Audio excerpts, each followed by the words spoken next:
नमस्कार, स्वागत है आपका वीआईपी न्यूज में। मैं हूं आपके साथ आयुषी सोनवानी। बुलेटिन की शुरुआत करेंगे बड़ी खबरों के साथ।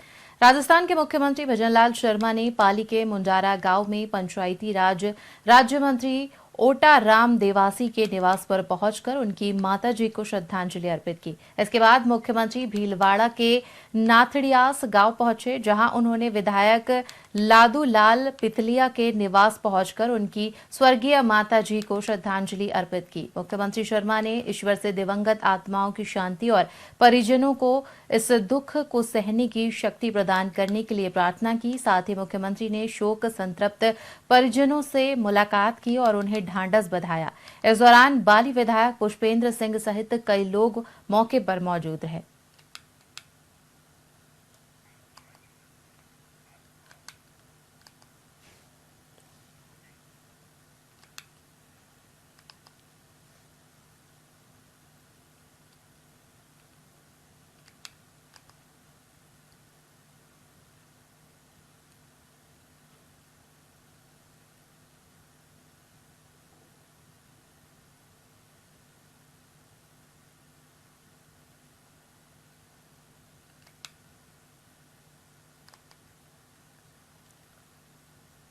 प्रदेश में मानसिक स्वास्थ्य सेवाओं को और सुदृढ़ बनाया जाएगा। इसके लिए राजकीय चिकित्सा संस्थानों में मानसिक रोगियों के उपचार और काउंसलिंग के लिए आवश्यक मानव संसाधन की उपलब्धता बढ़ाई जाएगी। साथ ही राज्य में मनोरोग चिकित्सा संस्थानों और प्रोफेशनल्स का रजिस्ट्रेशन शुरू किया जाएगा। यह रजिस्ट्रेशन सरल, सुगम और ऑनलाइन होगा। इससे प्रदेश में मानसिक स्वास्थ्य सेवाओं की क्वालिटी में सुधार आएगा। साथ ही सेवाओं का विस्तार भी हो सकेगा।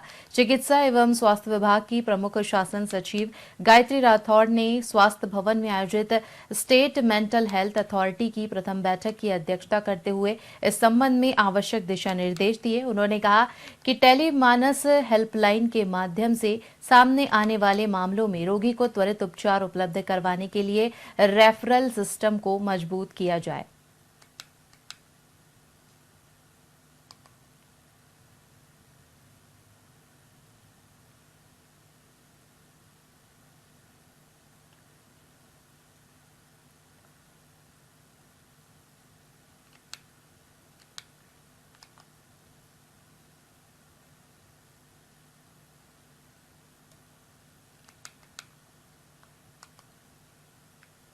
बानसूर में बदमाशों और पुलिस के बीच हुई मुठभेड़ में एक राउंड फायरिंग हुई। पुलिस ने भी अपनी जवाबी कार्रवाई में एक राउंड हवाई फायरिंग की। बानसूर थाना अधिकारी सुरेंद्र मलिक ने बताया कि बानसूर के कौथल में एक क्रैशर पलट गया था। आपको बता दें कि जिसकी सूचना पर पुलिस मौके पर पहुंची, जहां बदमाशों ने पुलिस पर एक राउंड फायरिंग की, जिसके बाद पुलिस ने भी जवाबी कार्रवाई करते हुए फायरिंग की।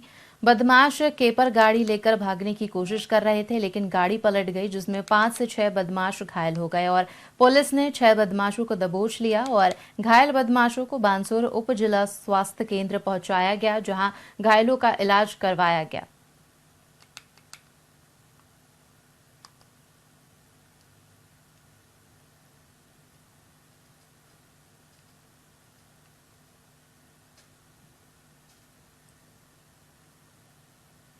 दोपहर में हम लोग थाने पर थे। हमारे हेड कांस्टेबल बनवारी लाल जी को इत्तला मिली कि कुछ लोग कोथल के पहाड़ के पास हथियारों से मौजूद हैं और जो बाइक क्रैशर है उस पर कोई डकैती की योजना बना रहे हैं, जिस पर मैं पुलिस पार्टी के हथियार के दोनों वाहनों के साथ वहाँ पहुंचे। जैसे हमने हमारी गाड़ी को देखा, उन्होंने गाड़ी दौड़ाई तो पुलिस का गाड़ी हमने सड़क पर लगा दी थी। तो एक कैंपर टकरा कर वहाँ जो पानी की खेल थी उस पर पलट गई और उसमें से एक युवक भागा। उसका पीछा किया कांस्टेबल मनोज और मैंने, तो उसका पुलिस पार्टी में फायर किया, हमने भी फायर किया।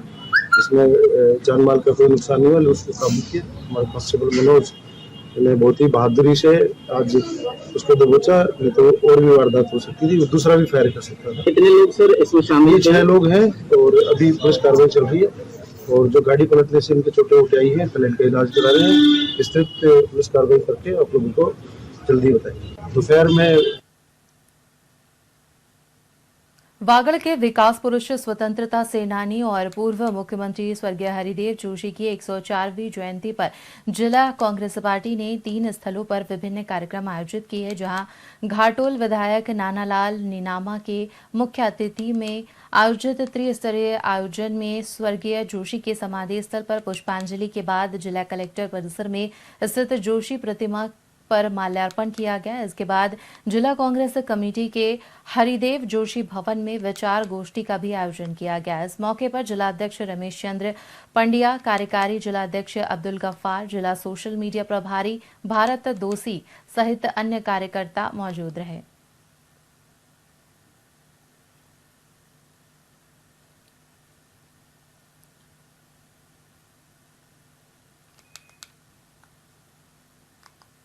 प्रधानमंत्री नरेंद्र मोदी ने पार्वती, काले सिंध और चंबल नदी के प्रतिरूपी कलश के जल को राम सेतु जल संकल्प कलश में प्रवाहित किया, जिसको लेकर मुख्यमंत्री डॉक्टर मोहन यादव ने कहा कि आधुनिक भागीरथ की तरह प्रधानमंत्री नरेंद्र मोदी का आशीर्वाद हम सभी को मिल रहा है। प्रधानमंत्री के नेतृत्व में 20 साल पुराने जल विवाद का समाधान होने से पार्वती, काले सिंध और चंबल लिंक परियोजना का अनुबंध संपन्न हुआ है, जिससे मध्य प्रदेश के 11 जिलों और राजस्थान के कई जिलों को लाभ मिलेगा। इस ऐतिहासिक सौगात के लिए प्रधानमंत्री का आभार व्यक्त करता हूं।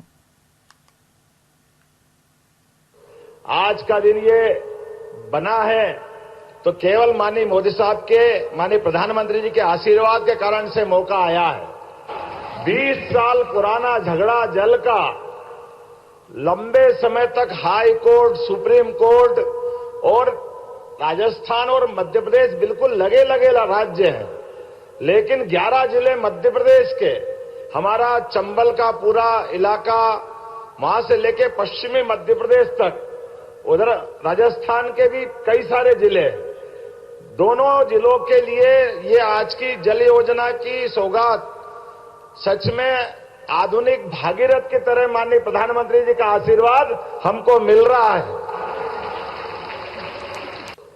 आज का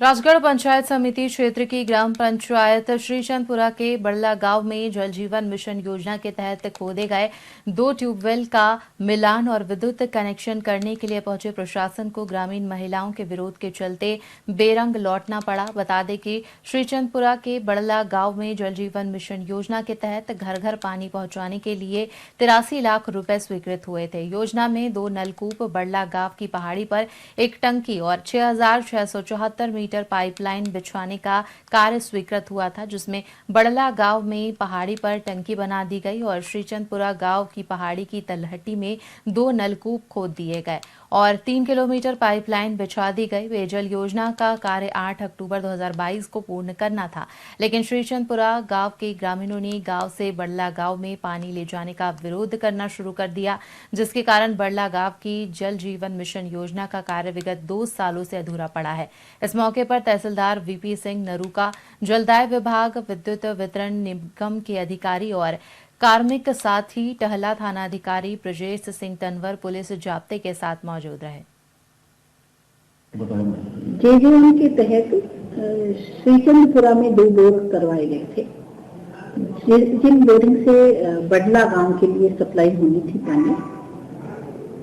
श्रीचंदपुरा पंचायत के लिए अलग से 2 बोर हैं, वहां से सप्लाई चालू हो गई है श्रीचंदपुरा में, और बड़ला में अभी सप्लाई चालू नहीं हो पाई है क्योंकि श्रीचंदपुरा के जो आमजन है उनका ये विरोध था कि श्रीचंदपुरा से पानी बड़ला में नहीं जाएगा। पहले भी इस संबंध में काफी समझाइश हो चुकी। मैंने स्वयं ने रात्रि चौपाल में ये प्रमुखता से इस मुद्दे पर डिस्कस किया था। काफी हद तक लोग बात समझे भी हैं, लेकिन फिर भी आज हमने फिर कोशिश करी थी वहां पर कि भाई ये बोर चालू हो जाए, बिजली का कनेक्शन होकर पाइपलाइन डलकर और बड़ला तक पानी की सप्लाई पहुंच जाए। लेकिन फिर भी बहुत सारी महिलाएं जिनकी संख्या करीब 80 से 90 थी, वो आ गई और उन्होंने बहुत सक्रिय रूप से विरोध दर्ज कराया और जो खाई खोदी गई थी जिसमें से पाइपलाइन डाली जानी थी, उसमें उन्हें अपने हाथों से ही भरने लगी। जे उप मुख्यमंत्री दिया कुमारी ने जयपुर में आयोजित वैश्विक सड़क निर्माण एवं सुरक्षा सम्मेलन 2024 के उद्घाटन समारोह को संबोधित करते हुए कहा कि प्रदेश के बुनियादी ढांचे में प्रगति लाने में शोधकर्ताओं, इंजीनियरों और श्रमिकों के अविश्वसनीय योगदान की सराहना की और प्रदेश के बुनियादी ढांचे को सुदृढ़ कर आम जनता को बेहतर सुविधाएं प्रदान करने के प्रति सरकार की प्रतिबद्धता व्यक्त की घोषणा की थी। बहुत खुशी की बात है, उनमें से एक तो इस बार गडकरी जी ने उसको सैंक्शन भी कर दिया है। नेशनल हाईवेज उसको हमारी केंद्र सरकार उसको बना रही है। उसके अलावा भी ये जो ग्रीन एक्सप्रेस वेज है, मैं मानती हूं कि अब the way forward is that sustainability, environment is our topmost concern. हमारे लिए अगर कोई चिंता का विषय है जिसके बारे में हमको तुरंत काम करना, वो है हमारा पर्यावरण। तो आज चाहे रोड्स बनाए, इंफ्रास्ट्रक्चर बनाए, कुछ भी अगर हम नया बना रहे हैं तो उसमें सबसे पहला कंसर्न ये होना चाहिए कि इन्वायरमेंट को उससे नुकसान ना हो। की घोषणा की थी, बहुत खुशी की बात है। तो खबर जयपुर से आपको बता रहे हैं, जहां पर वैश्विक सड़क निर्माण को लेकर उप मुख्यमंत्री दिया कुमारी ने संबोधित किया। साथ ही संबोधन में उन्होंने विभिन्न योजनाओं का भी जिक्र किया।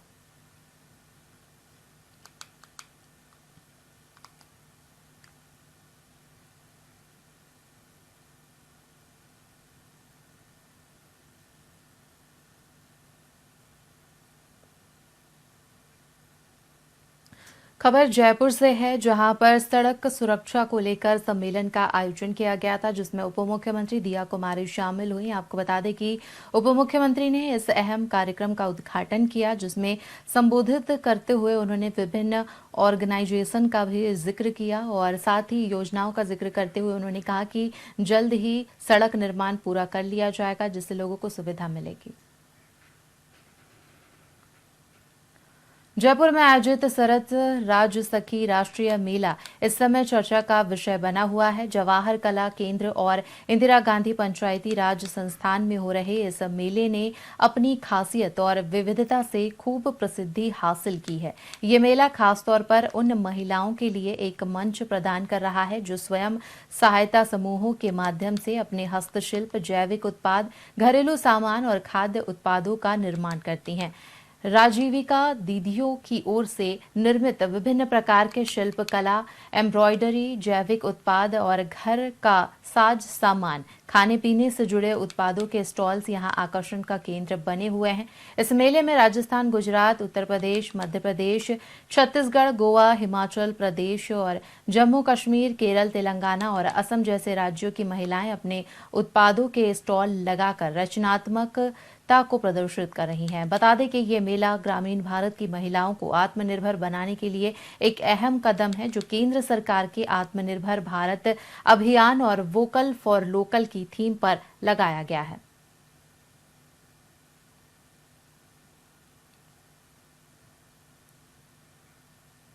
इसी के साथ खबरों में फिलहाल इतना ही। आप बने रहिए VIP न्यूज के साथ। मुझे दीजिए इजाजत। नमस्कार।